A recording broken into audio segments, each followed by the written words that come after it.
Hey everybody, Tyler here from Military Gamer Supply to talk to you about League of the Red Death. League of the Red Death. League of the Red Death. League of the Red Death. Right about now, you're probably asking yourself two questions. First of all, why does Tyler keep saying League of the Red Death? And secondly, what is League of the Red Death?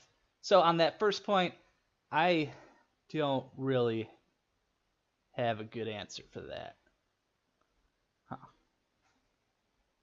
But secondly, League of the Red Death is going to be very much like Adventures League from Wizards of the Coast. So the major differences we're looking at here between League of the Red Death and Adventures League is the setting. Mask of the Red Death takes place here on Gothic Earth.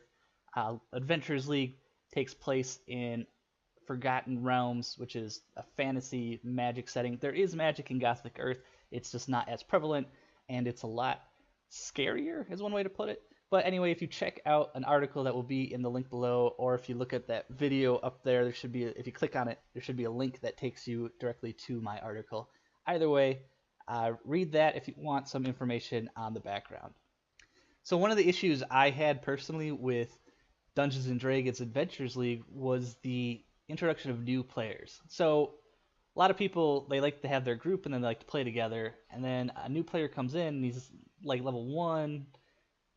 How does that mesh with the group dynamic? I mean, if your group is level 10, you're not supposed to, in Adventures League, you're not supposed to be able to party with those people, but, you know, we don't have like the 30 or 40 people so that we can have one group of 1 to 4s and, you know, another group of 5 to 6 or 5 to 8s and or whatever it was.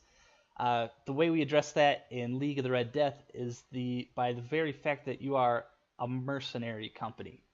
So a quasi-military company, basically, where you're going to have inexperienced people who are going to have a job. Basically, their job is to learn by watching the veterans. So our veteran players are literally going to be their commanders in a sense.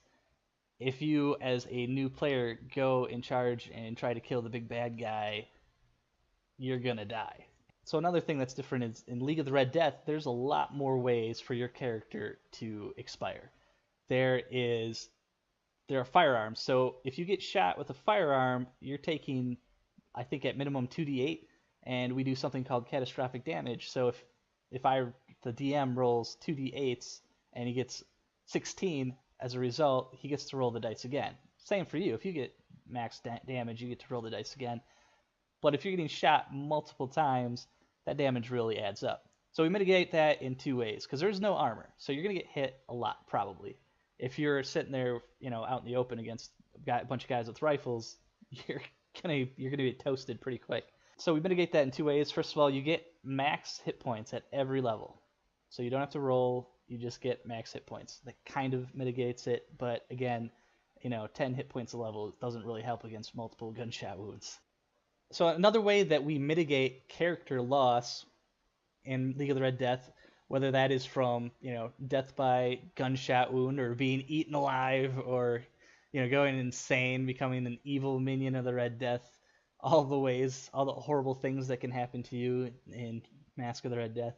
A way we mitigate character loss is through something called prestige.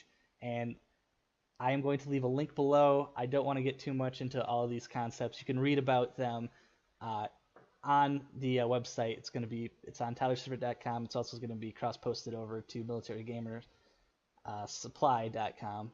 So again, check out the links below. It's going to be a good time. I'm looking forward to it. We're going to start in August. If you have any questions, please leave them in the comments along with a like and subscribe. And I hope to see you guys on Wednesday and Monday nights. Remember, the Red Death is watching you.